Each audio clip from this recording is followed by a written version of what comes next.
the World Economic Forum has announced that by 2030, and you need to take these people seriously, folks, by 2030, all reproduction will be external to the human being. That's pretty interesting. Read the first 3 chapters of Brave New World to find out what the World Economic Forum has in store for you.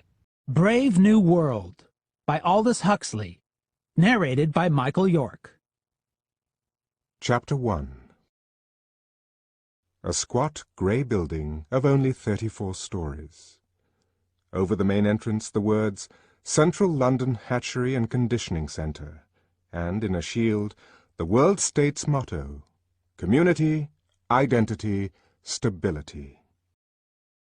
The enormous room on the ground floor faced towards the north, cold for all the summer beyond the panes, for all the tropical heat of the room itself. A harsh, thin light glared through the windows, hungrily seeking some draped lay figure, some pallid shape of academic gooseflesh, but finding only the glass and nickel and bleakly shining porcelain of a laboratory. Wintriness responded to wintriness. The overalls of the workers were white, their hands gloved with a pale, corpse-coloured rubber. The light was frozen, dead. Only from the yellow barrels of the microscopes did it borrow a certain rich and living substance, lying along the polished tubes like butter, streak after luscious streak, in long recession down the work tables. "And this," said the director, opening the door, "is the fertilizing room." Bent over their instruments, 300 fertilizers were plunged, as the director of hatcheries and conditioning entered the room, in the scarcely breathing silence, the absent-minded, soliloquizing hum or whistle of absorbed concentration. A troop of newly arrived students, very young, pink and callow, followed nervously, rather abjectly, at the director's heels. Each of them carried a notebook, in which, whenever the great man spoke, he desperately scribbled, straight from the horse's mouth. It was a rare privilege. The DHC for Central London always made a point of personally conducting his new students round the various departments. "Just to give you a general idea," he would explain to them. For of course some sort of general idea they must have, if they were to do their work intelligently, though as little of one, if they were to be good and happy members of society, as possible. For particulars, as everyone knows, make for virtue and happiness. Generalities are intellectually necessary evils. Not philosophers, but fret-sawyers and stamp collectors compose the backbone of society. "Tomorrow," he would add, smiling at them with a slightly menacing geniality, "you'll be settling down to serious work. You won't have time for generalities. Meanwhile, it was a privilege. Straight from the horse's mouth into the notebook. The boys scribbled like mad. Tall and rather thin, but upright, the director advanced into the room. He had a long chin and big, rather prominent teeth, just covered, when he was not talking, by his full, floridly curved lips. Old, young, 30, 50, 55, it was hard to say.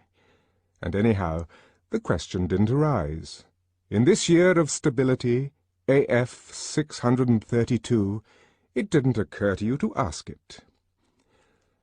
"I shall begin at the beginning," said the DHC, and the more zealous students recorded his intentions in their notebooks. Begin at the beginning. "These," he waved his hand, "are the incubators." And opening an insulated door, he showed them racks upon racks of numbered test tubes. "The week's supply of ova, kept," he explained, "at blood heat, whereas the male gametes," and here he opened another door, "they have to be kept at 35 instead of 37. Full blood heat sterilizes. Rams wrapped in theramogene beget no lambs." Still leaning against the incubators, he gave them, while the pencils scurried illegibly across the pages, a brief description of the modern fertilizing process.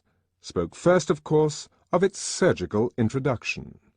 The operation undergone voluntarily for the good of society, not to mention the fact that it carries a bonus amounting to 6 months' salary. Continued with some account of the technique for preserving the excised ovary alive and actively developing.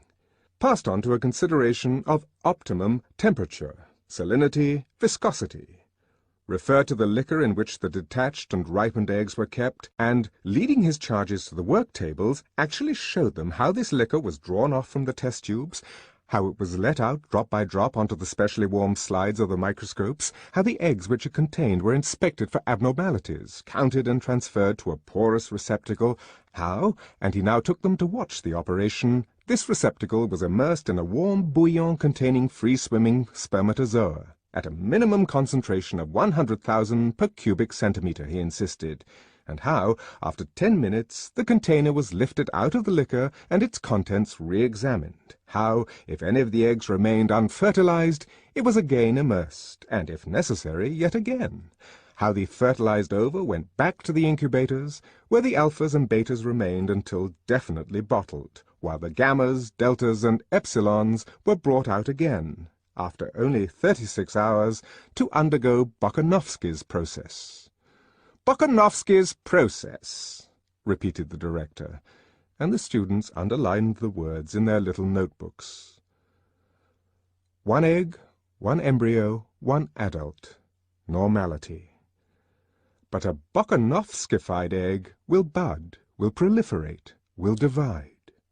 From 8 to 96 buds, and every bud will grow into a perfectly formed embryo, and every embryo into a full-sized adult, making 96 human beings grow where only 1 grew before. Progress. Essentially, the DHC concluded, Bokanovskification consists of a series of arrests of development. We check the normal growth, and paradoxically enough, the egg responds by budding. Responds by budding. The pencils were busy. He pointed. On a very slowly moving band, a rack full of test tubes was entering a large metal box. Another rack full was emerging. Machinery faintly purred. It took 8 minutes for the tubes to go through, he told them. 8 minutes of hard X-rays being about as much as an egg can stand. A few died. Of the rest, the least susceptible divided into 2. Most put out 4 buds, some 8. All were returned to the incubators, where the buds began to develop, then, after 2 days, were suddenly chilled and checked. 2, 4, 8, the buds in their turn budded, and having budded were dosed almost to death with alcohol. Consequently burgeoned again, and having budded, bud out of bud out of bud, were thereafter, further arrest being generally fatal, left to develop in peace. By which time the original egg was in a fair way to becoming anything from 8 to 96 embryos. A prodigious improvement, you will agree, on nature. Identical twins, but not in piddling 2s and 3s, as in the old viviparous days, when an egg would sometimes accidentally divide, actually by dozens, by scores at a time. Scores, the director repeated, and flung out his arms, as though he were distributing largesse. Scores! But one of the students was fool enough to ask where the advantage lay. "My good boy," the director wheeled sharply round on him, "can't you see? Can't you see?" He raised a hand. His expression was solemn. "Bokanovsky's process is one of the major instruments of social stability." Major instruments of social stability. Standard men and women, in uniform batches, the whole of a small factory staffed with the products of a single Bokanovskified egg. 96 identical twins working 96 identical machines. The voice was almost tremulous with enthusiasm. You really know where you are. For the first time in history, he quoted the planetary motto, community, identity, stability. Grand words. If we could Bokanovskify indefinitely, the whole problem would be solved. Solved by standard gammas, unvarying deltas, uniform epsilons. Millions of identical twins. The principle of mass production at last applied to biology. But alas, the director shook his head, we can't Bokanovskify indefinitely. 96 seemed to be the limit, 72 a good average. From the same ovary, and with gametes of the same male, to manufacture as many batches of identical twins as possible. That was the best, sadly a second best, that they could do. And even that was difficult. For in nature it takes 30 years for 200 eggs to reach maturity. But our business is to stabilize the population at this moment, here and now. Dribbling out twins over a quarter of a century, what would be the use of that? Obviously, no use at all. But Podsnap's technique had immensely accelerated the process of ripening. They could make sure of at least 150 mature eggs within 2 years. Fertilize and Bokanovskify. In other words, multiply by 72, and you get an average of nearly 11,000 brothers and sisters in 150 batches of identical twins, all within 2 years of the same age. And in exceptional cases, we can make one ovary yield us over 15,000 adult individuals. Beckoning to a fair-haired, ruddy young man who happened to be passing at the moment, "Mr. Foster," he called. The ruddy young man approached. "Can you tell us the record for a single ovary, Mr. Foster?" 16,012 in this centre, Mr. Foster replied without hesitation. He spoke very quickly, had a vivacious blue eye, and took an evident pleasure in quoting figures. 16,012 in 189 batches of identicals. But of course they've done much better, he rattled on, in some of the tropical centres. Singapore has often produced over 16,500, and Mombasa has actually touched the 17,000 mark. But then they have unfair advantages. You should see the way a Negro ovary responds to pituitary. It's quite astonishing when you are used to working with European material. Still, he added with a laugh, but the light of combat was in his eyes, and the lift of his chin was challenging. Still, we mean to beat them if we can. I'm working on a wonderful Delta Minus ovary at this moment, only just 18 months old. Over 12,700 children already, either decanted or in embryo, and still going strong. We'll beat them yet. "That's the spirit I like," cried the director, and clapped Mr. Foster on the shoulder. "Come along with us and give these boys the benefit of your expert knowledge." Mr. Foster smiled modestly. "With pleasure." They went. In the bottling room all was harmonious bustle and ordered activity. Flaps of fresh sow's peritoneum, ready cut to the proper size, came shooting up in little lifts from the organ store in the sub-basement. Whiz, and then click, the lift hatches flew open. The bottle liner had only to reach out a hand, take the flap, insert, smooth down, and before the lined bottle had time to travel out of reach along the endless band, whiz, click, another flap of peritoneum had shot up from the depths, ready to be slipped into yet another bottle, the next of that slow, interminable procession on the band. Next to the liners stood the matriculators. The procession advanced. One by one the eggs were transferred from their test tubes to the larger containers. Deftly the peritoneal lining was slit, the morula dropped into place, the saline solution poured in, and already the bottle had passed, and it was the turn of the labellers. Heredity, date of fertilization, membership of Bokanovsky Group. Details were transferred from test tube to bottle.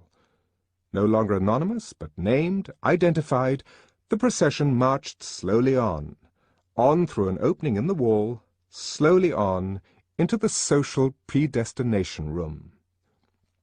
88 cubic meters of card index, said Mr. Foster with relish as they entered. Containing all the relevant information, added the director. Brought up to date every morning, and coordinated every afternoon, on the basis of which they make their calculations. So many individuals of such and such quality, said Mr. Foster, distributed in such and such quantities. The optimum decanting rate at any given moment. Unforeseen wastages promptly made good. Promptly, repeated Mr. Foster. If you knew the amount of overtime I had to put in after the last Japanese earthquake. He laughed good-humouredly and shook his head. The predestinators send in their figures to the fertilizers, who give them the embryos they ask for. And the bottles come in here to be predestinated in detail. After which they are sent down to the embryo store, where we now proceed ourselves. And opening a door, Mr. Foster led the way down a staircase to the basement. The temperature was still tropical.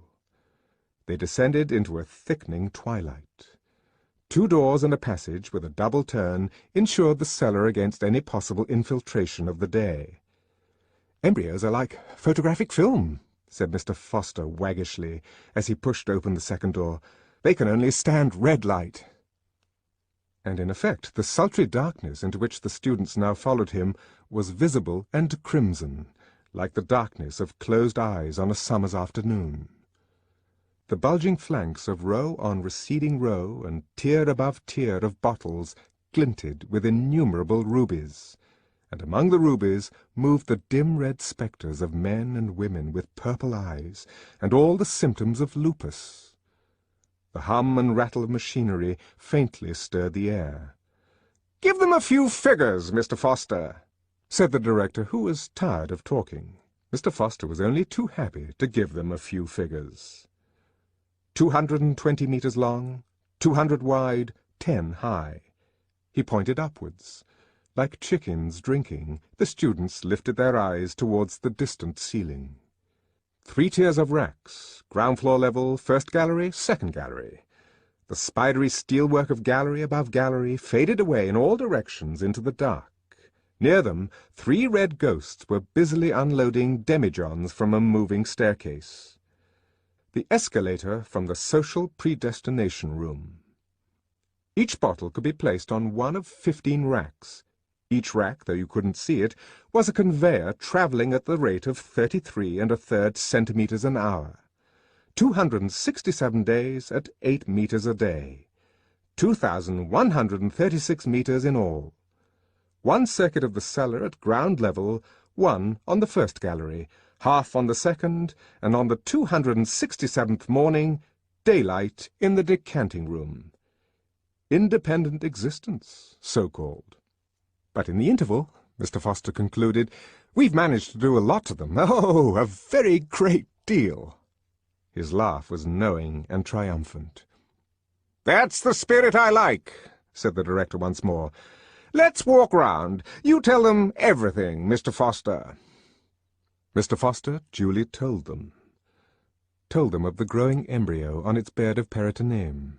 Made them taste the rich blood surrogate in which it fed, explained why it had to be stimulated with placentin and thyroxin, told them of the corpus luteum extract, showed them the jets through which at every 12th metre from 0 to 2040 it was automatically injected, spoke of those gradually increasing doses of pituitary administered during the final 96 metres of their course, described the artificial maternal circulation installed on every bottle at metre 112, showed them the reservoir of blood surrogate, the centrifugal pump that kept the liquid moving over the placenta and drove it through the synthetic lung and waste product filter, referred to the embryo's troublesome tendency to anemia, to the massive doses of hog stomach extract and fetal foal's liver with which, in consequence, it had to be supplied.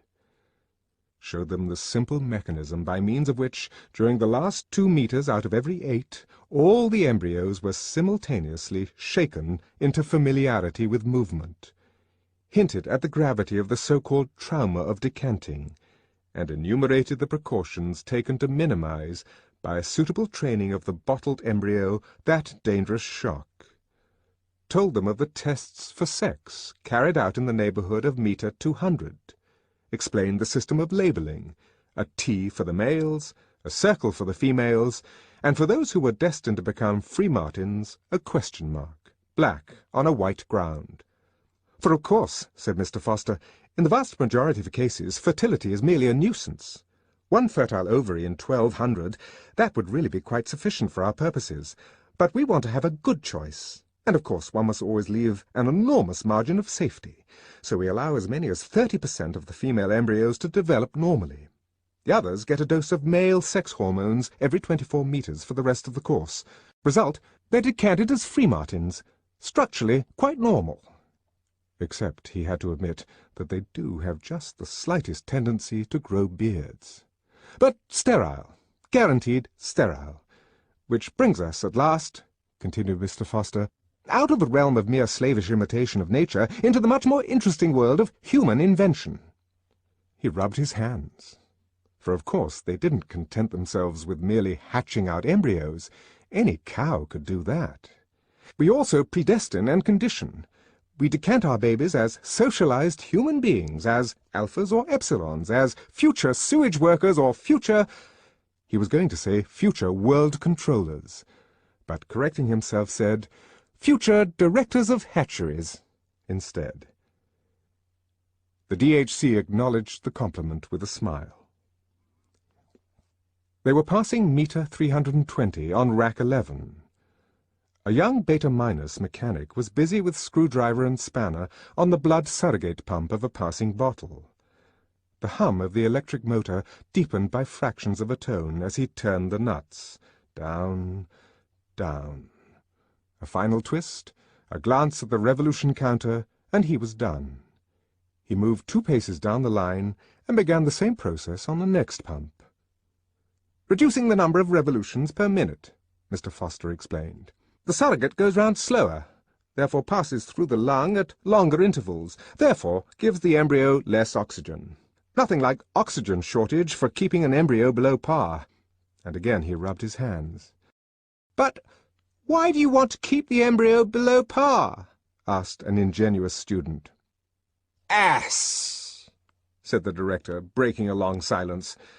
"Hasn't it occurred to you that an epsilon embryo must have an epsilon environment, as well as an epsilon heredity?" It evidently hadn't occurred to him. He was covered with confusion. "The lower the caste," said Mr. Foster, "the shorter the oxygen." The first organ affected was the brain. After that, the skeleton. At 70% of normal oxygen, you got dwarfs. At less than 70, eyeless monsters, who are no use at all, concluded Mr. Foster. Whereas, his voice became confidential and eager, if they could discover a technique for shortening the period of maturation, what a triumph, what a benefaction to society! Consider the horse. They considered it. Mature at 6, the elephant at 10. While at 13 a man is not yet sexually mature, and is only full-grown at 20. Hence, of course, that fruit of delayed development, the human intelligence. "But in epsilons," said Mr. Foster very justly, "we don't need human intelligence." Didn't need and didn't get it. But though the epsilon mind was mature at 10, the epsilon body was not fit to work till 18. Long years of superfluous and wasted immaturity. If the physical development could be speeded up till it was as quick, say, as a cow's, what an enormous saving to the community! "Enormous!" murmured the students. Mr. Foster's enthusiasm was infectious.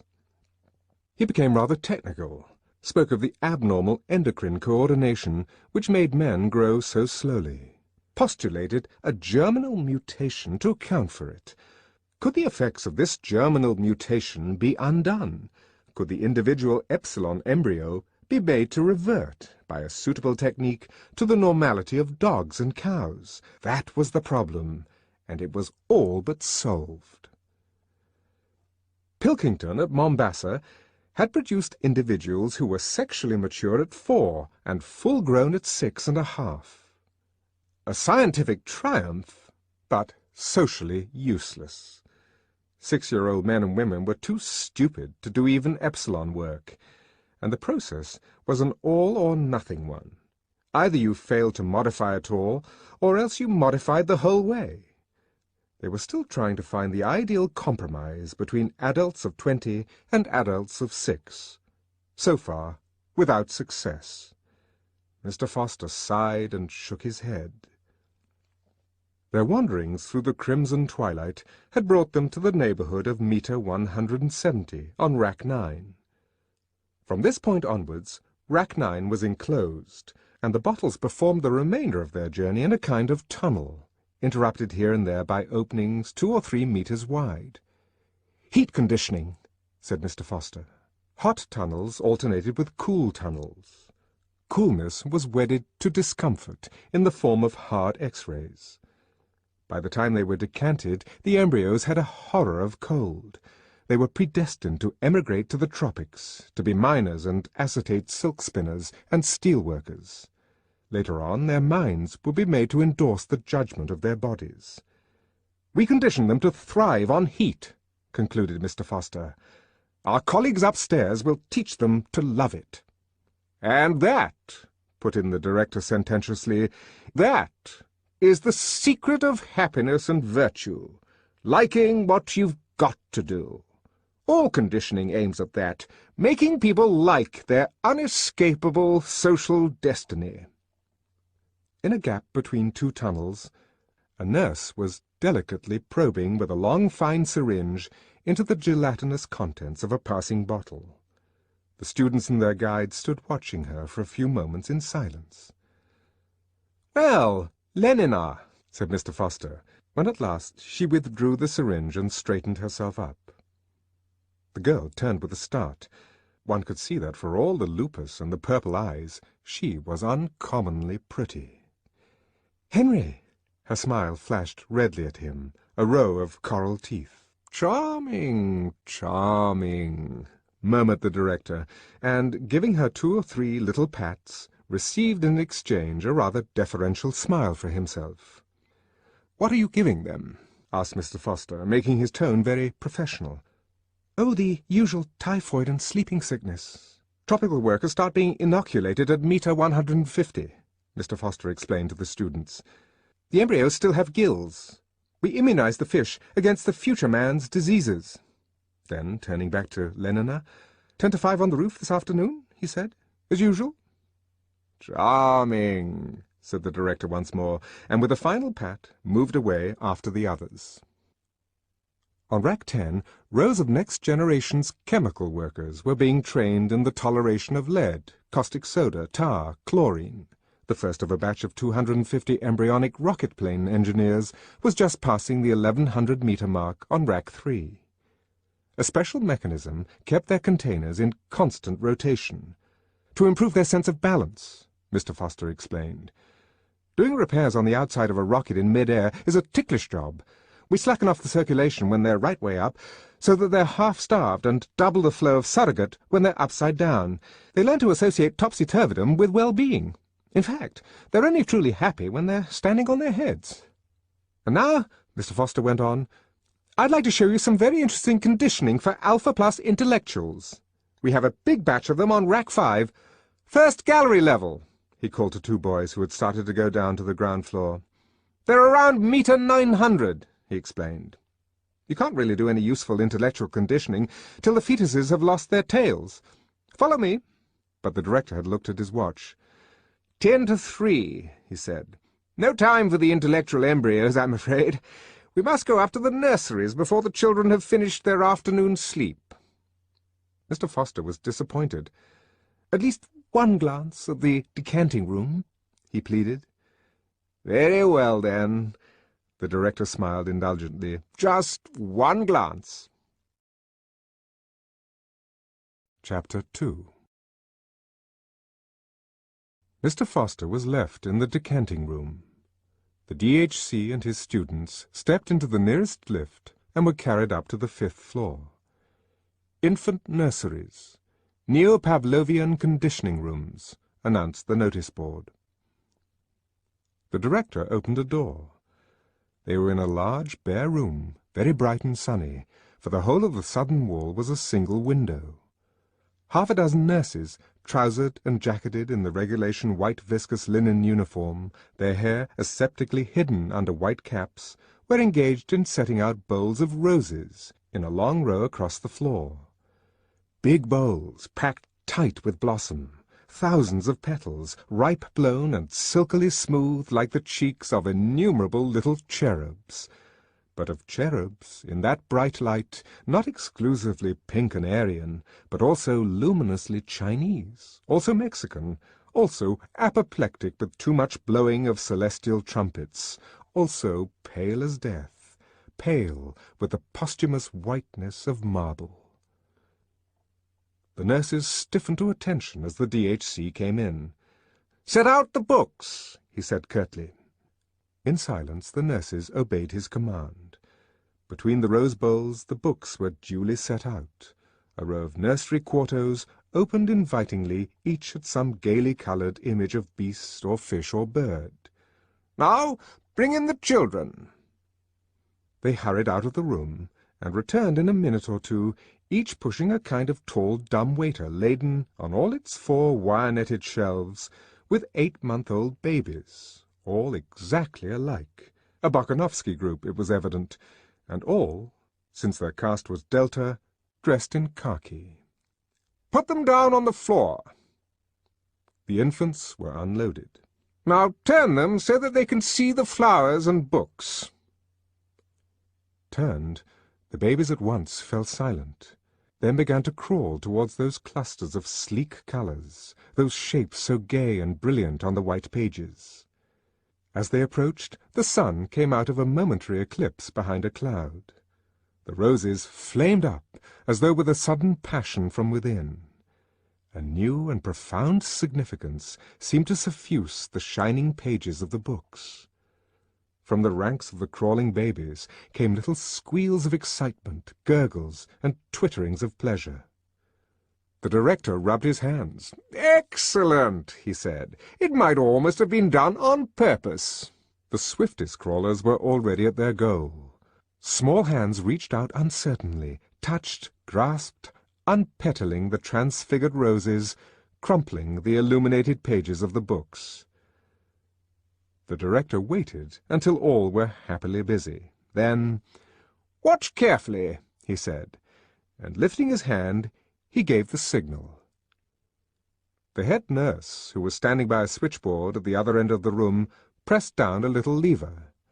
There was a violent explosion. Shriller and even shriller, a siren shrieked. Alarm bells maddeningly sounded. The children started, screamed. Their faces were distorted with terror. "And now," the director shouted, for the noise was deafening, "now we proceed to rub in the lesson with a mild electric shock." He waved his hand again, and the head nurse pressed a second lever. The screaming of the babies suddenly changed its tone. There was something desperate, almost insane, about the sharp, spasmodic yelps to which they now gave utterance. Their little bodies twitched and stiffened, their limbs moved jerkily, as if to the tug of unseen wires. "We can electrify that whole strip of floor," bawled the director in explanation. "But that's enough," he signalled to the nurse. The explosion ceased. The bells stopped ringing. The shriek of the siren died down from tone to tone into silence. The stiffly twitching bodies relaxed, and what had become the sob and yelp of infant maniacs broadened out once more into a normal howl of ordinary terror. "Offer them the flowers and the books again." The nurses obeyed, but at the approach of the roses, At the mere sight of those gaily-coloured images of Pussy and Cock-a-doodle-doo and Baa-Baa Black Sheep, the infants shrank away in horror. The volume of their howling suddenly increased. "Observe!" said the director triumphantly. "Observe!" Books and loud noises, flowers and electric shocks. Already in the infant mind these couples were compromisingly linked, and after 200 repetitions of the same or a similar lesson would be wedded indissolubly. What man has joined, nature is powerless to put asunder. They'll grow up with what the psychologists used to call an instinctive hatred of books and flowers. Reflexes unalterably conditioned. They'll be safe from books and botany all their lives. The director turned to his nurses. "Take them away again." Still yelling, the khaki babies were loaded onto their dumb waiters and wheeled out, leaving behind them the smell of sour milk and a most welcome silence. One of the students held up his hand, and though he could see quite well why you couldn't have lower-caste people wasting the community's time over books, and that there was always the risk of their reading something which might undesirably decondition one of their reflexes, yet, well, he couldn't understand about the flowers. Why go to the trouble of making it psychologically impossible for deltas to like flowers? Patiently the DHC explained. If the children were made to scream at the sight of a rose, that was on grounds of high economic policy. Not so very long ago, a century or thereabouts, gammas, deltas, even epsilons had been conditioned to like flowers, flowers in particular, and wild nature in general. The idea was to make them want to be going out into the country at every available opportunity, and so compel them to consume transport. "And didn't they consume transport?" asked the student. "Quite a lot," the DHC replied, "but nothing else." Primroses and landscapes, he pointed out, have one grave defect. They are gratuitous. A love of nature keeps no factories busy. It was decided to abolish the love of nature, at any rate among the lower classes, to abolish the love of nature, but not the tendency to consume transport. For of course it was essential they should keep on going to the country, even though they hated it. The problem was to find an economically sounder reason for consuming transport than a mere affection for primroses and landscapes. It was duly found. "We condition the masses to hate the country," concluded the director. "But simultaneously we condition them to love all country sports. At the same time, we see to it that all country sports shall entail the use of elaborate apparatus, so that they consume manufactured articles as well as transport. Hence those electric shocks." "I see," said the student, and was silent, lost in admiration. There was a silence. Then, clearing his throat, "Once upon a time," the director began, "while our Ford was still on earth, there was a little boy called Rubin Rabinovich. Rubin was the child of Polish-speaking parents." The director interrupted himself. "You know what Polish is, I suppose?" "A dead language. Like French and German," added another student, officiously showing off his learning. "And a parent?" questioned the DHC. There was an uneasy silence. Several of the boys blushed. They had not yet learned to draw the significant but often very fine distinction between smut and pure science. One, at last, had the courage to raise a hand. "Human beings used to be—" He hesitated. The blood rushed to his cheeks. "Well, they used to be viviparous." "Quite right." The director nodded approvingly.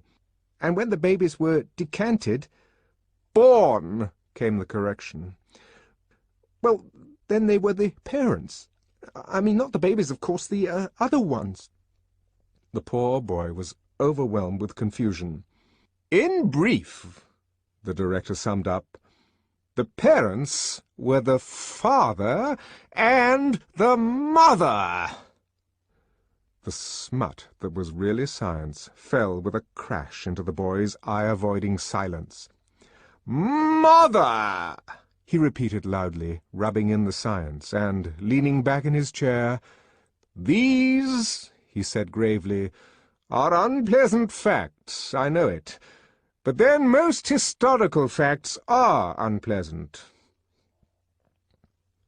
He returned to little Reuben, in whose room, one evening, by an oversight, his father and mother, crash, crash, happened to leave the radio turned on.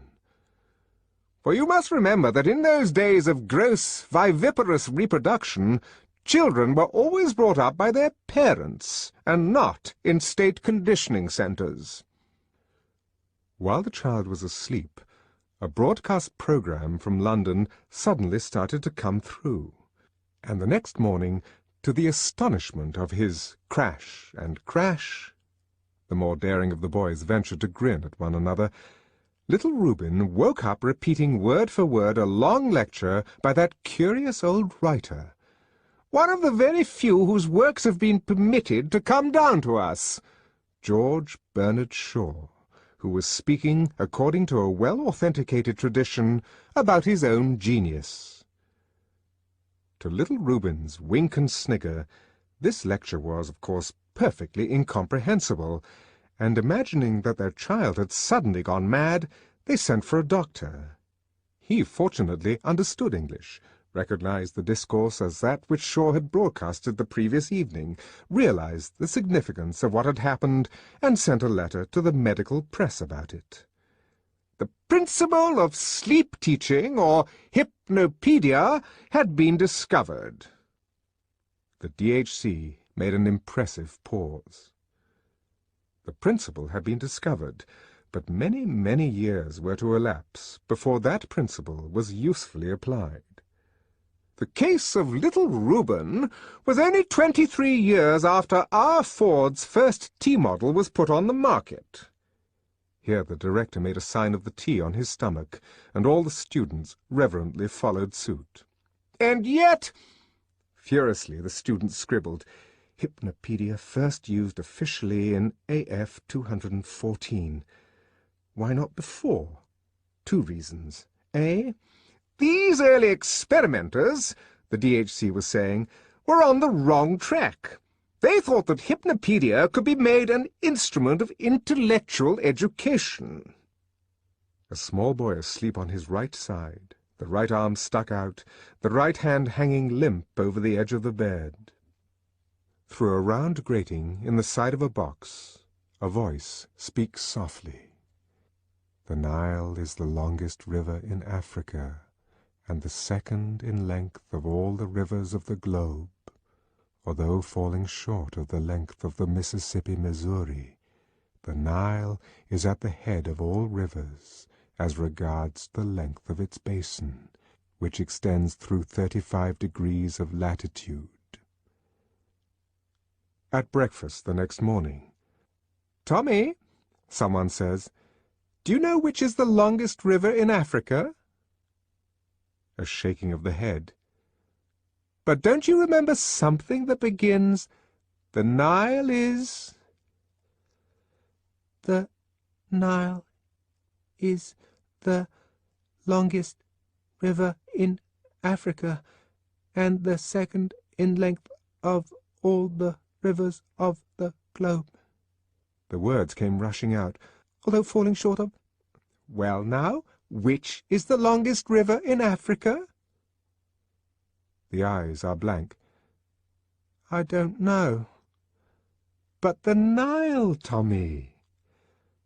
"The Nile is the longest river in Africa and second—" "Then which river is the longest, Tommy?"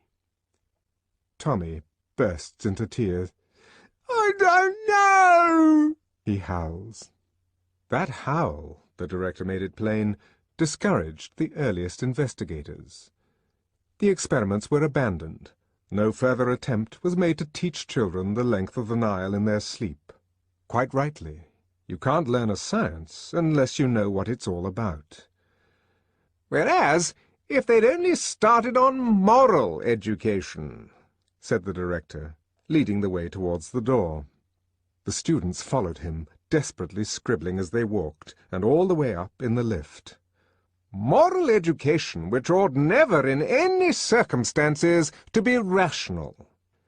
"Silence, silence," whispered a loudspeaker as they stepped out at the 14th floor, and "silence, silence," the trumpet mouths indefatigably repeated at intervals down every corridor.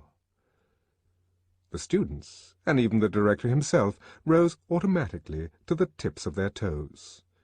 They were alphas, of course, but even alphas have been well conditioned.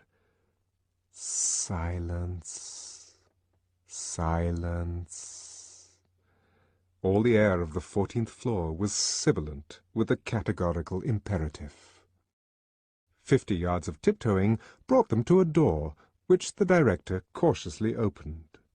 They stepped over the threshold into the twilight of a shuttered dormitory. 80 cots stood in a row against the wall. There was a sound of light, regular breathing, and a continuous murmur, as of very faint voices, remotely whispering. A nurse rose as they entered, and came to attention before the director. "What's the lesson this afternoon?" he asked.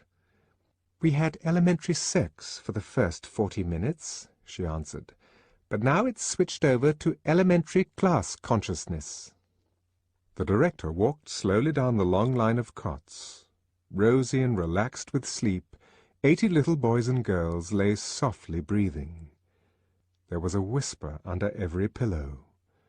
The DHC halted, and, bending over one of the little beds, listened attentively. "Elementary class consciousness, did you say? Let's have it repeated a little louder by the trumpet." At the end of the room a loudspeaker projected from the wall. The director walked up to it and pressed a switch.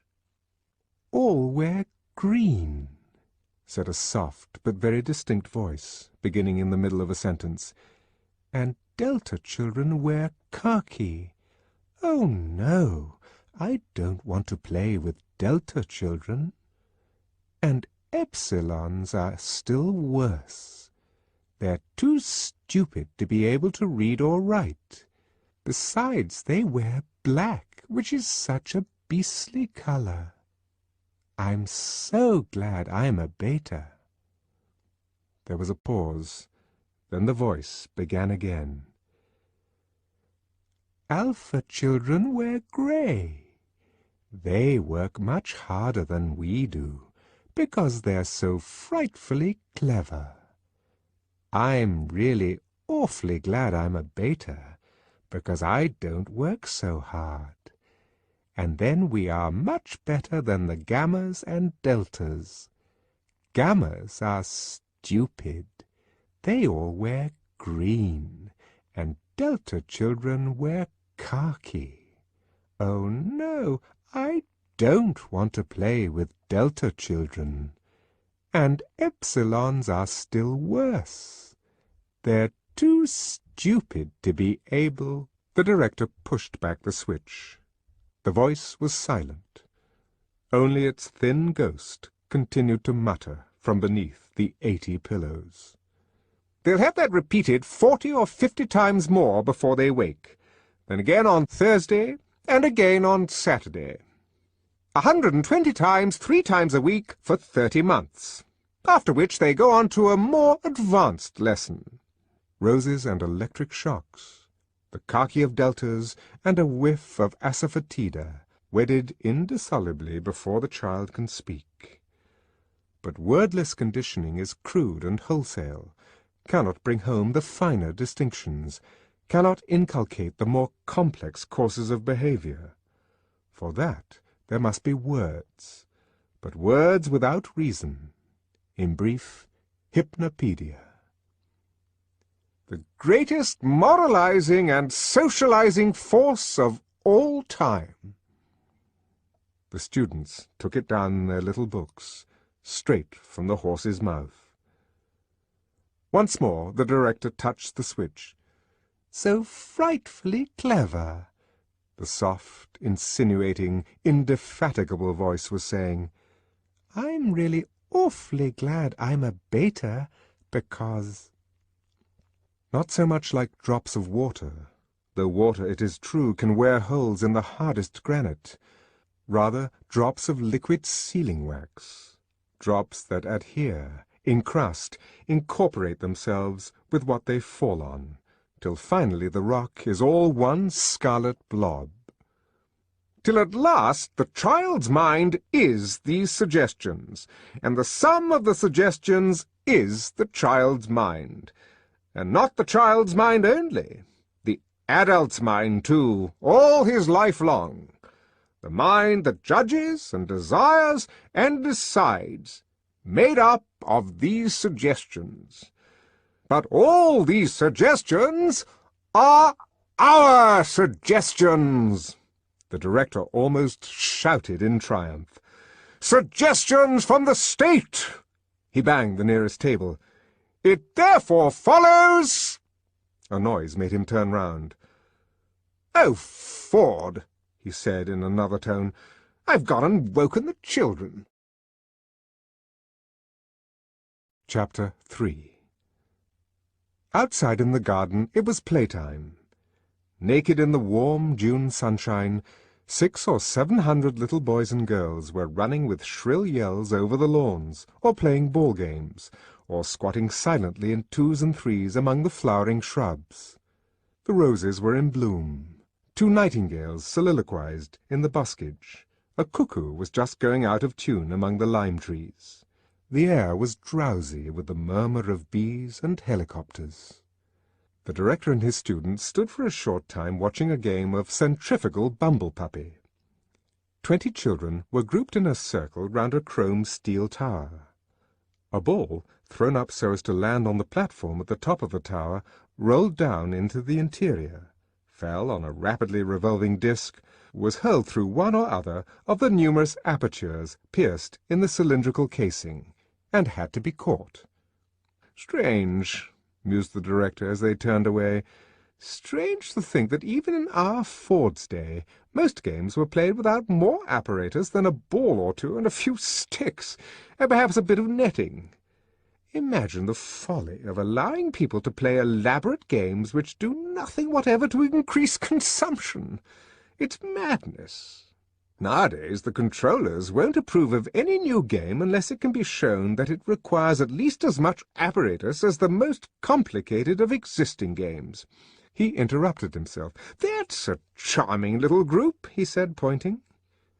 In a little grassy bay, between tall clumps of Mediterranean heather, 2 children, a little boy of about 7 and a little girl who might have been a year older, were playing very gravely and with all the focused attention of scientists intent on a labor of discovery, a rudimentary sexual game. "Charming, charming," the DHC repeated sentimentally. "Charming," the boys politely agreed, but their smile was rather patronizing. They had put aside similar childish amusements too recently to be able to watch them now without a touch of contempt. Charming? But it was just a pair of kids fooling about, that was all. Just kids. "I always think," the director was continuing in the same rather maudlin tone, when he was interrupted by a loud boo-hooing. From a neighbouring shrubbery emerged a nurse, leading by the hand a small boy, who howled as he went. An anxious-looking little girl trotted at her heels. "What's the matter?" asked the director. The nurse shrugged her shoulders. "Nothing much," she answered. "It's just that this little boy seems rather reluctant to join in the ordinary erotic play. I'd noticed it once or twice before, and now again today. He started yelling just now." "Honestly," put in the anxious-looking little girl, "I didn't mean to hurt him or anything, honestly."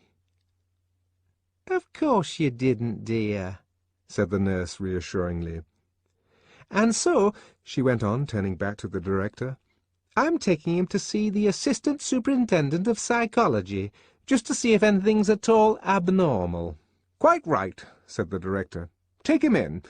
You stay here, little girl," he added, as the nurse moved away with her still howling charge. "What's your name?" "Polly Trotsky." "And a very good name, too," said the director. "Run away now and see if you can find some other little boy to play with." The child scampered off into the bushes and was lost to sight. "Exquisite little creature," said the director, looking after her. Then, turning to his students, "What I'm going to tell you now," he said, "may sound incredible. But then, when you're not accustomed to history, most facts about the past do sound incredible." He let out the amazing truth. For a very long period before the time of our Ford, and even for some generations afterwards, erotic play among children had been regarded as abnormal. There was a roar of laughter, and not only abnormal, actually immoral. No, and had therefore been rigorously suppressed. A look of astonished incredulity appeared on the faces of his listeners. Poor little kids not allowed to amuse themselves? They could not believe it. "Even adolescents," the DHC was saying, "even adolescents like yourselves. Not possible. Barring a little surreptitious autoerotism and homosexuality, absolutely nothing." Nothing? In most cases till they were over 20 years old.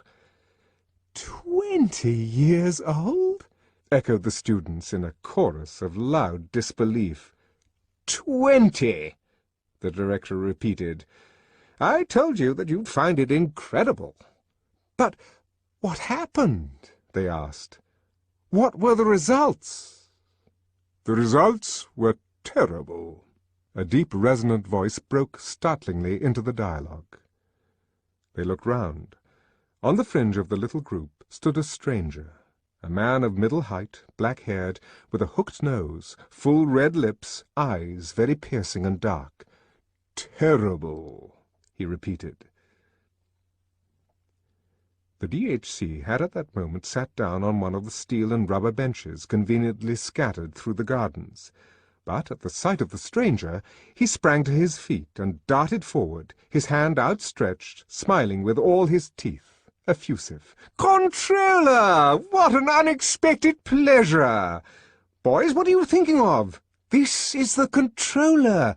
This is his Fordship, Mustafa Mond." In the 4,000 rooms of the centre, the 4,000 electric clocks simultaneously struck 4. Discarnate voices called from the trumpet mouths. "Main day shift off duty. Second day shift take over. Main day shift off." In the lift, on their way up to the changing rooms, Henry Foster and the Assistant Director of Predestination rather pointedly turned their backs on Bernard Marx from the Psychology Bureau, averted themselves from that unsavoury reputation. The faint hum and rattle of machinery still stirred the crimson air in the embryo store. Shifts might come and go, one lupus-coloured face give place to another. Majestically and forever the conveyors crept forward with their load of future men and women. Lenin Crown walked briskly towards the door. His Fordship Mustafa Mond. The eyes of the saluting students almost popped out of their heads. Mustafa Mond, the resident controller for Western Europe, one of the 10 world controllers, one of the 10. And he sat down on the bench with the DHC. He was going to stay, yes, and actually talk to them, straight from the horse's mouth, straight from the mouth of Ford himself. 2 shrimp-brown children emerged from a neighbouring shrubbery, stared at them for a moment with large, astonished eyes, then returned to their amusements among the leaves. "You all remember," said the controller in his strong, deep voice, "you all remember, I suppose, that beautiful and inspired saying of our Ford's, 'History is bunk.' History," he repeated slowly, "is bunk." He waved his hand, and it was as though with an invisible feather whisk he had brushed away a little dust, and the dust was Harappa, was Ur of the Chaldees, some spider-webs, and they were Thebes and Babylon and Knossos and Mycenae. Whisk, whisk, and where was Odysseus? Where was Job? Where was Jupiter and Gautama and Jesus? Whisk, and those specks of antique dirt called Athens and Rome, Jerusalem and the Middle Kingdom, all were gone. Whisk, the place where Italy had been was empty. Whisk, the cathedrals. Whisk, whisk, King Lear and the thoughts of Pascal. Whisk, passion. Whisk, requiem. Whisk, symphony. Whisk. "Going to the Feelies this evening, Henry?" inquired the assistant predestinator. "I hear the new one at the Alhambra is first-rate. There's a love scene on a bearskin rug. They say it's marvellous. Every hair of the bear reproduced. The most amazing tactual effects." "That's why you're taught no history," the controller was saying. "But now the time has come." The DHC looked at him nervously. There were those strange rumours of old forbidden books hidden in a safe in the controller's study. Bibles, poetry, Ford knew what. Mustafa Mond intercepted his anxious glance, and the corners of his red lips twitched ironically. "It's all right, Director," he said in a tone of faint derision. "I won't corrupt them." The DHC was overwhelmed with confusion. Those who feel themselves despised do well to look despising. The smile on Bernard Marks's face was contemptuous. Every hair on the bear indeed. "I shall make a point of going," said Henry Foster. Mustafa Mond leaned forward, shook a finger at them. "Just try to realize it," he said, and his voice sent a strange thrill quivering along their diaphragms. "Try to realize what it was like to have a viviparous mother." That smutty word again, but none of them dreamed this time of smiling. "Try to imagine what living with one's family meant." They tried, but obviously without the smallest success. "And do you know what a home was?" They shook their heads. From her dim crimson cellar, Lenina Crown shot up 17 stories, turned to the right as she stepped out of the lift, walked down a long corridor, and, opening the door marked Girls' Dressing Room, plunged into a deafening chaos of arms and bosoms and underclothing. Torrents of hot water were splashing into or gurgling out of 100 baths. Rumbling and hissing, 80 vibro-vacuum massage machines were simultaneously kneading and sucking the firm and sunburnt flesh of 80 superb female specimens. Every one was talking at the top of her voice. A synthetic music machine was warbling out a super cornet solo. "Hello, Fanny," said Lenina to the young woman who had the pegs and locker next to hers. Fanny worked in the bottling room, and her surname was also Crown. But as the 2,000 million inhabitants of the planet had only 10,000 names between them, the coincidence was not particularly surprising.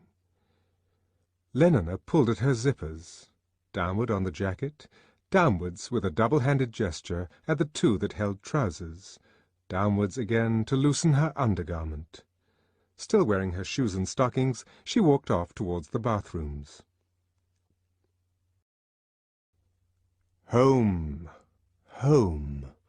A few small rooms stiflingly over-inhabited by a man, by a periodically teeming woman, by a rabble of boys and girls of all ages. No air, no space, an under-sterilized prison, darkness, disease, and smells.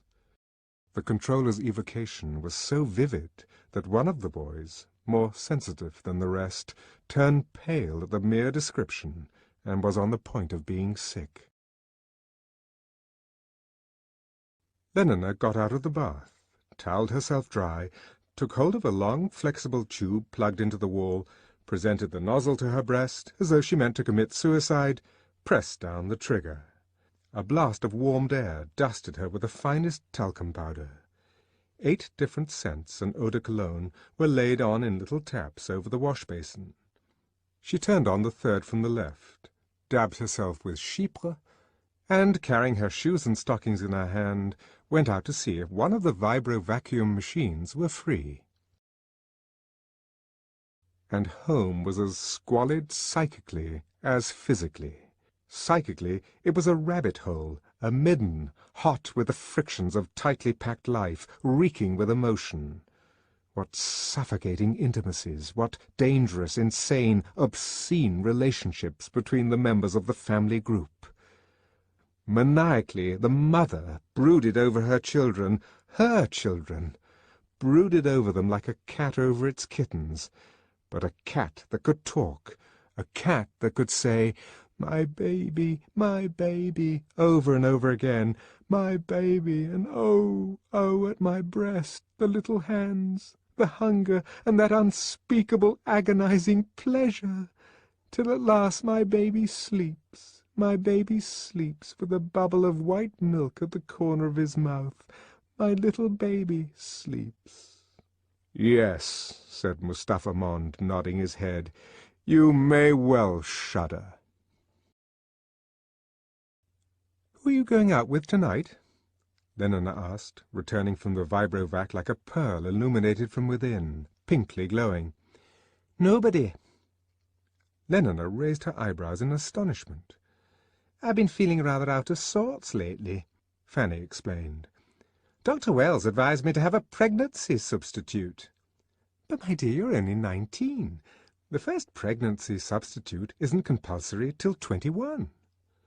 I know, dear, but some people are better if they begin earlier. Dr. Wells told me that brunettes with wide pelvises, like me, ought to have their first pregnancy substitute at 17. So I'm really 2 years late, not 2 years early. She opened the door of her locker and pointed to the row of boxes and labelled files on the upper shelf. Syrup of Corpus luteum. Lenina read the names aloud. Overin guaranteed fresh, not to be used after August the 1st, AF 632. Mammary gland extract, to be taken 3 times daily before meals with a little water. Placentin, 5 cc to be injected intravenously every 3rd day. Ugh! Lenina shuddered. How I loathe intravenals, don't you? Yes, but when they do one good. Fanny was a particularly sensible girl.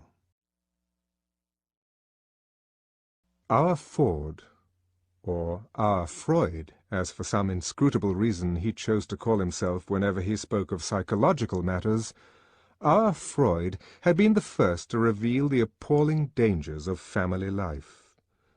The world was full of fathers, was therefore full of misery, full of mothers, therefore of every kind of perversion from sadism to chastity, full of brothers, sisters, uncles, aunts, full of madness and suicide. And yet, among the savages of Samoa, in certain islands off the coast of New Guinea, the tropical sunshine lay like warm honey on the naked bodies of children tumbling promiscuously among the hibiscus blossoms. Home was in any one of 20 palm-thatched houses. In the Trobrians, conception was the work of ancestral ghosts. Nobody had ever heard of a father. Extremes, said the controller, meet, for the good reason that they were made to meet. Dr. Wells said that a 3 months pregnancy substitute now will make all the difference to my health for the next 3 or 4 years. Well, I hope he's right, said Lenina. But, Fanny, do you really mean to say that for the next 3 months you're not supposed to— Oh, no, dear. Only for a week or 2, that's all. I shall spend the evening at the club playing musical bridge. I suppose you're going out. Lenina nodded. Who with? Henry Foster. Again? Fanny's kind, rather moon-like face took on an incongruous expression of pained and disapproving astonishment. Do you mean to tell me you're still going out with Henry Foster? Mothers and fathers, brothers and sisters. But there were also husbands, wives, lovers. There were also monogamy and romance. Though you probably don't know what those are, said Mustafa Mond. They shook their heads. Family, monogamy, romance. Everywhere exclusiveness, everywhere a focusing of interest, a narrow channeling of impulse and energy. But everyone belongs to everyone else, he concluded, citing the hypnopedic proverb. The students nodded, emphatically agreeing with a statement which, upwards of 62,000 repetitions in the dark, had made them accept not merely as true, but as axiomatic, self-evident, utterly indisputable. But after all, Lenina was protesting, it's only about 4 months now since I've been having Henry. Only 4 months? I like that. And what's more, Fanny went on, pointing an accusing finger, there's been nobody else except Henry all that time, has there? Lenina blushed scarlet, but her eyes, the tone of her voice, remained defiant. No, there hasn't been anyone else, she answered almost truculently, and I jolly well don't see why there should have been. Oh, she jolly well doesn't see why there should have been, Fanny repeated, as though to an invisible listener behind Lenina's left shoulder. Then, with a sudden change of tone, "But seriously," she said, "I really do think you ought to be careful. It's such horribly bad form to go on and on like this with one man. At 40 or 35 it wouldn't be so bad. But at your age, Lenina, no, it really won't do. And you know how strongly the DHC objects to anything intense or long-drawn. 4 months of Henry Foster without having another man? Why, he'd be furious if he knew." "Think of water under pressure in a pipe." They thought of it. "I pierce it once," said the controller. "What a jet!" He pierced it 20 times. There were 20 piddling little fountains. "My baby, my baby. Mother!" The madness is infectious. "My love, my one and only, precious, precious!" Mother, monogamy, romance. High spurts the fountain. Fierce and foamy the wild jet. The urge has but a single outlet. My love, my baby. No wonder these poor pre-moderns were mad and wicked and miserable. Their world didn't allow them to take things easily, didn't allow them to be sane, virtuous, happy. What with mothers and lovers, what with the prohibitions they were not conditioned to obey, what with the temptations and the lonely remorses, what with all the diseases and the endless isolating pain, what with the uncertainties and the poverty, they were forced to feel strongly. And feeling strongly, and strongly what was more, in solitude, in hopeless individual isolation, how could they be stable? Of course there's no need to give him up. Have somebody else from time to time, that's all. He has other girls, doesn't he? Lenina admitted it. Of course he does. Trust Henry Foster to be the perfect gentleman, always correct. And then there's the director to think of. You know what a stickler. Nodding. "He patted me on the behind this afternoon," said Lenina. "There, you see," Fanny was triumphant. "That shows what he stands for. The strictest conventionality." "Stability," said the controller. "Stability. No civilization without social stability. No social stability without individual stability. His voice was a trumpet. Listening, they felt larger, warmer. The machine turns, turns, and must keep on turning forever. It is death if it stands still. 1,000 millions scrabbled the crust of the earth. The wheels began to turn. In 150 years there were 2,000 million. Stop all the wheels. In 150 weeks there are once more only 1,000 millions. 1,000 men and women have starved to death.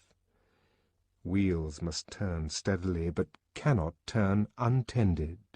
There must be men to tend them, men as steady as the wheels upon their axles, sane men, obedient men, stable in contentment. Crying, "My baby, my mother, my only love!" Groaning, "My sin, my terrible God!" Screaming with pain, muttering with fever, bemoaning old age and poverty. How can they tend the wheels? And if they cannot tend the wheels, the corpses of 1,000 men and women would be hard to bury or burn. And after all, Fanny's tone was coaxing, it's not as though there were anything painful or disagreeable about having 1 or 2 men besides Henry, and seeing that you ought to be a little more promiscuous. Stability, insisted the controller, stability. The primal and the ultimate need, stability. Hence, all this. With a wave of his hand he indicated the gardens, the huge building of the conditioning centre, the naked children furtive in the undergrowth, or running across the lawns.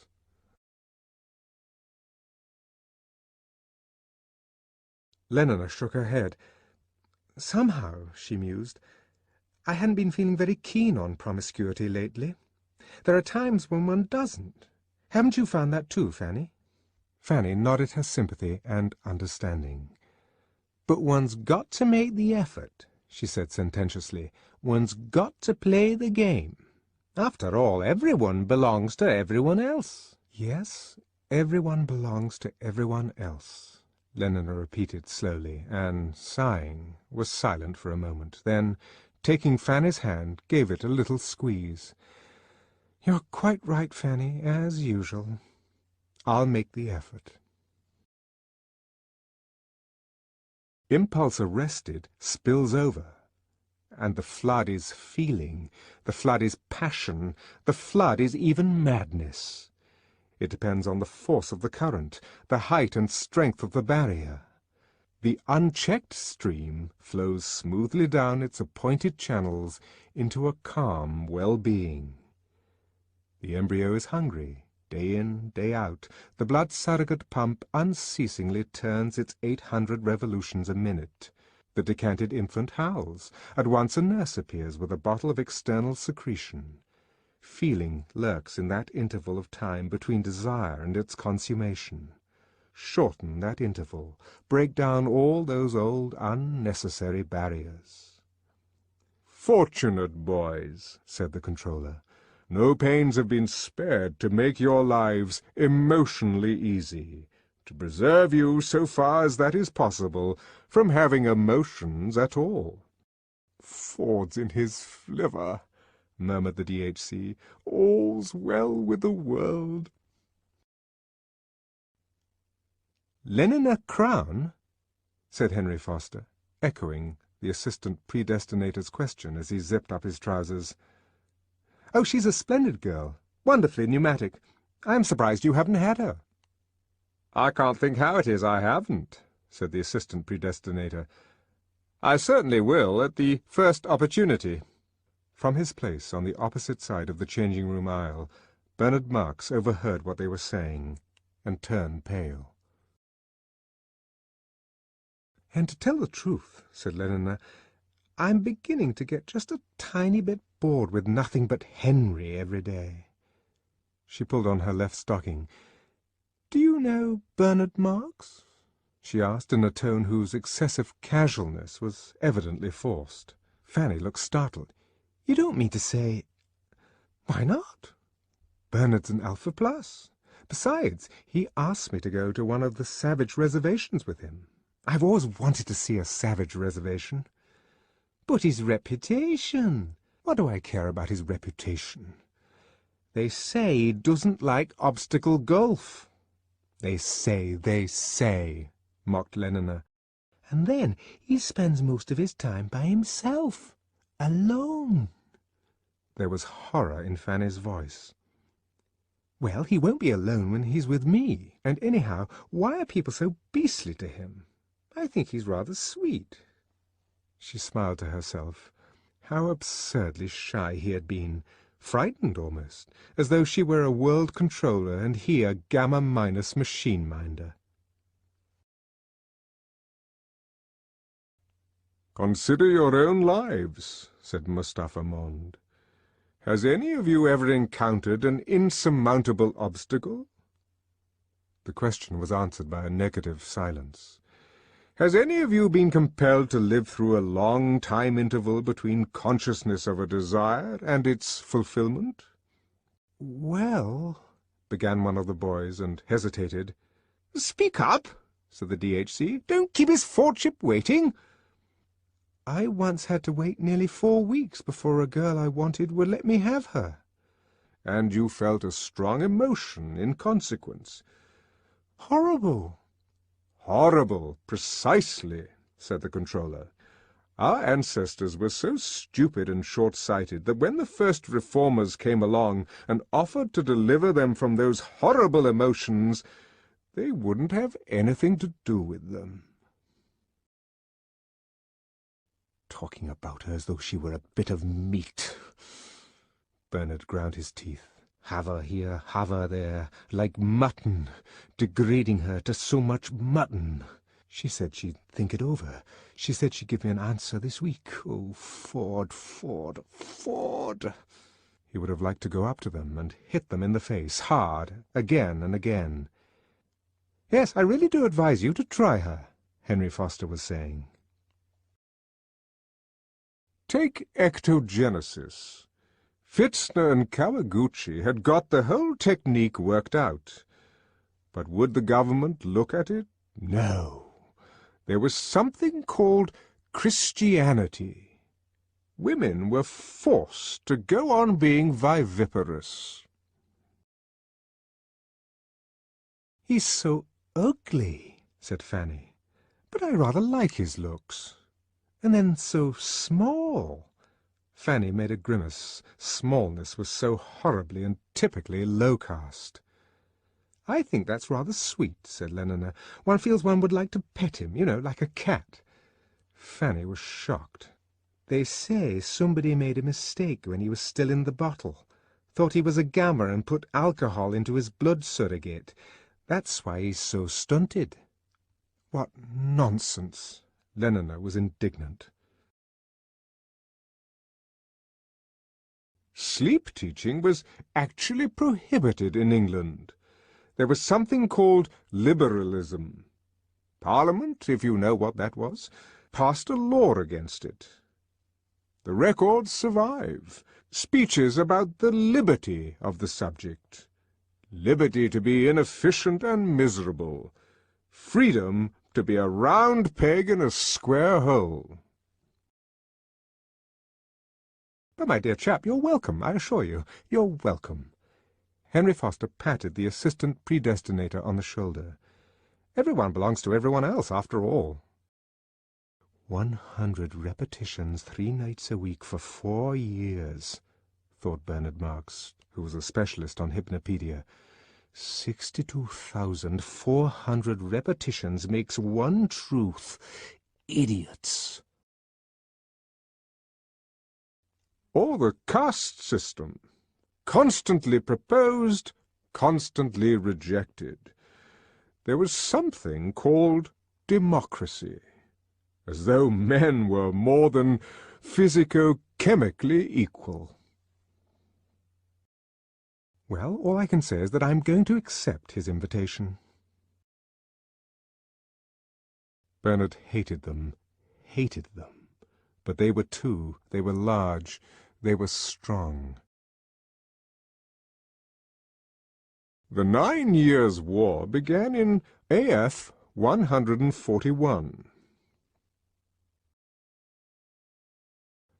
Not even if it were true about the alcohol in his blood surrogate. Phosgene, chloropicrin, ethyl iodoacetate, diphenylcyanacine, trichlormethyl, chloroformate, dichlorethyl sulfide, not to mention hydrocyanic acid. Which I simply don't believe, Lenina concluded. The noise of 14,000 aeroplanes advancing in open order.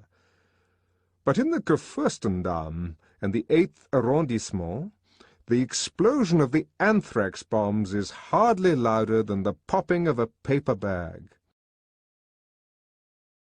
Because I do want to see a savage reservation.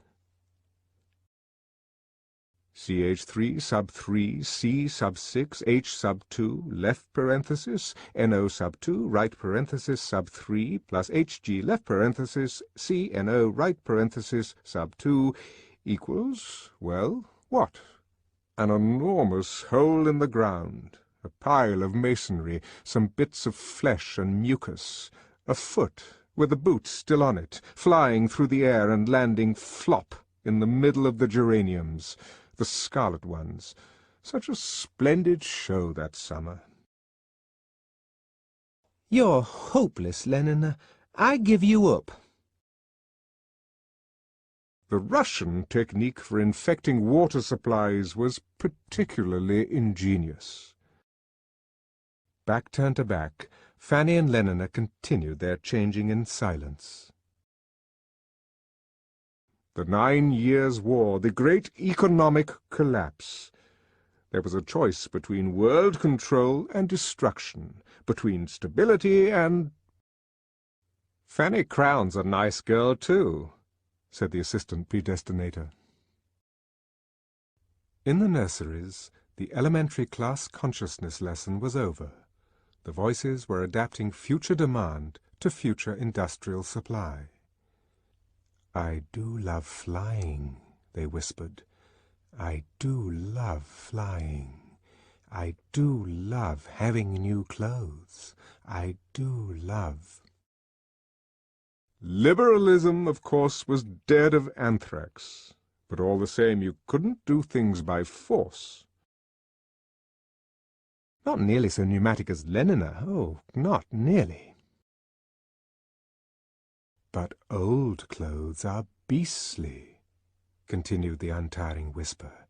"We always throw away old clothes. Ending is better than mending. Ending is better than mending. Ending is better—" "Government's an affair of sitting, not hitting. You rule with the brains and the buttocks, never with the fists. For example, there was the conscription of consumption." "There, I'm ready," said Lenina, but Fanny remained speechless and averted. "Let's make peace, Fanny darling."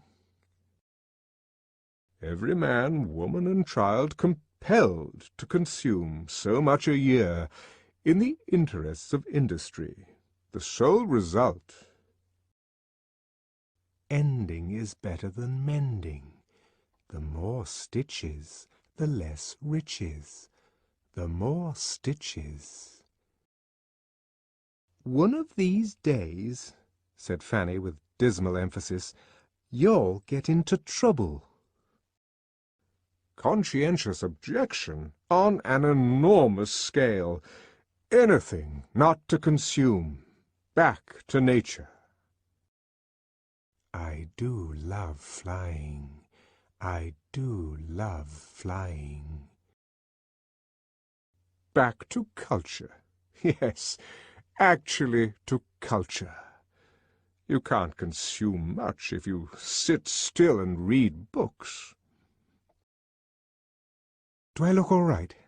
Lenina asked. Her jacket was made of bottle green acetate cloth with green viscous fur at the cuffs and collar. 800 simple lifers were mowed down by machine guns at Golders Green. Ending is better than mending. Ending is better than mending. Green corduroy shorts and white viscous woolen stockings turned below the knee. Then came the famous British Museum massacre.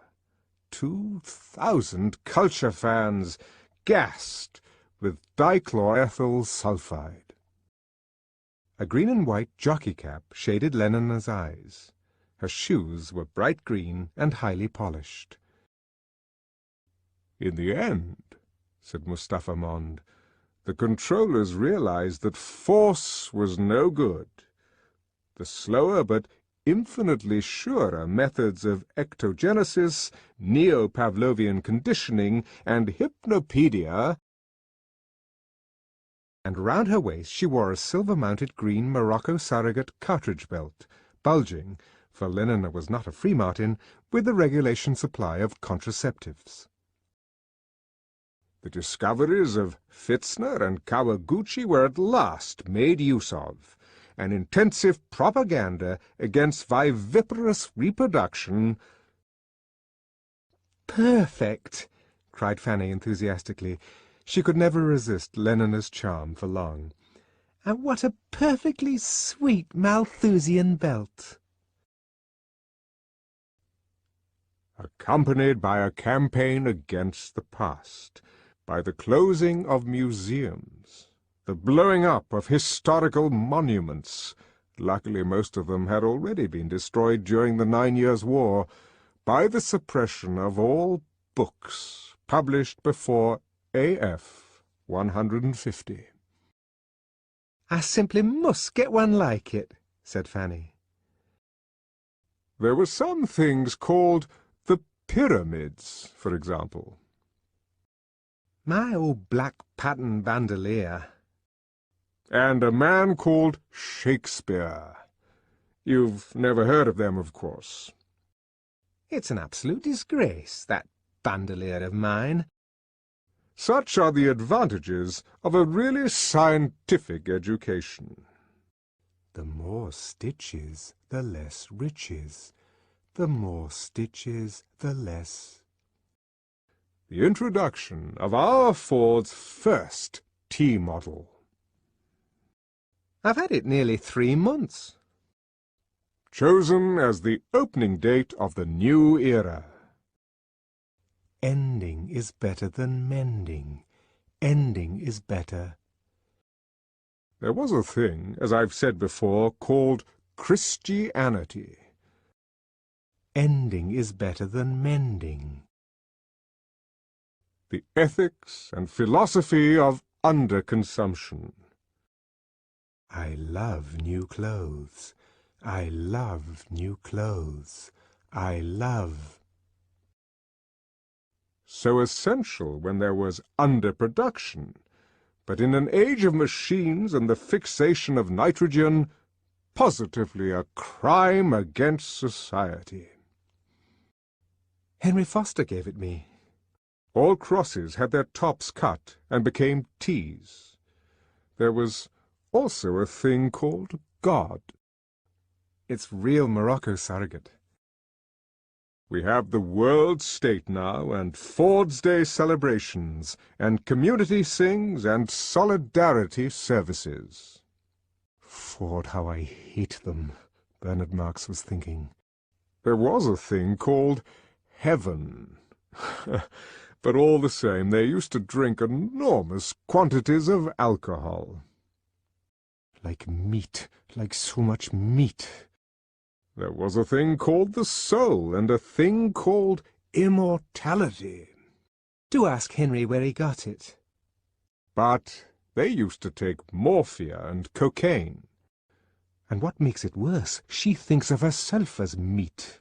2,000 pharmacologists and biochemists were subsidized in AF 178. "He does look glum," said the assistant predestinator, pointing at Bernard Marx. 6 years later, it was being produced commercially, the perfect drug. Let's bait him. Euphoric, narcotic, pleasantly hallucinant. "Glum, Marx? Glum?" The clap on the shoulder made him start, look up. It was that brute, Henry Foster. "What you need is a gram of soma." All the advantages of Christianity and alcohol, none of their defects. Ford, I should like to kill him. But all he did say was, "No, thank you," and fend off the proffered tube of tablets. Take a holiday from reality whenever you like, and come back without so much as a headache or a mythology. "Take it," insisted Henry Foster. "Take it." Stability was practically assured. 1 cubic centimetre cures 10 gloomy sentiments, said the assistant predestinator, citing a piece of homely hypnopedic wisdom. It only remained to conquer old age. "Damn you! Damn you!" shouted Bernard Marx. "Hoity-toity!" Gonadal hormones, transfusion of young blood, magnesium salts. "And do remember that a gram is better than a dam!" They went out laughing. All the physiological stigmata of old age have been abolished, and along with them, of course— "Don't forget to ask him about that Malthusian belt," said Fanny. Along with them, all the old man's mental peculiarities. Characters remain constant throughout a whole lifetime. 2 rounds of obstacle golf to get through before dark. I must fly. Work, play. At 60 our powers and tastes are what they were at 17. Old men in the bad old days used to renounce, retire, take to religion, spend their time reading, thinking. Thinking. Idiots, swine, Bernard Marx was saying to himself as he walked down the corridor to the lift. Now, such is progress, the old men work, the old men copulate, the old men have no time, no leisure from pleasure, not a moment to sit down and think. Or if ever by some unlucky chance such a crevice of time should yawn in the solid substance of their distractions, there is always soma, delicious soma.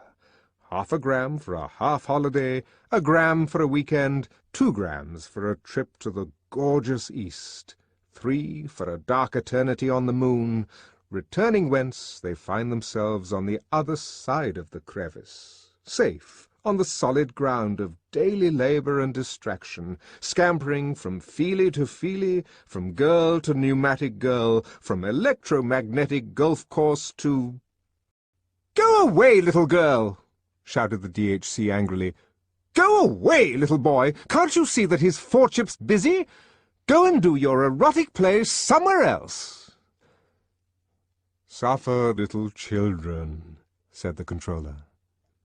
Slowly, majestically, with a faint humming of machinery, the conveyors moved forward 33 centimeters an hour. In the red darkness glinted innumerable rubies.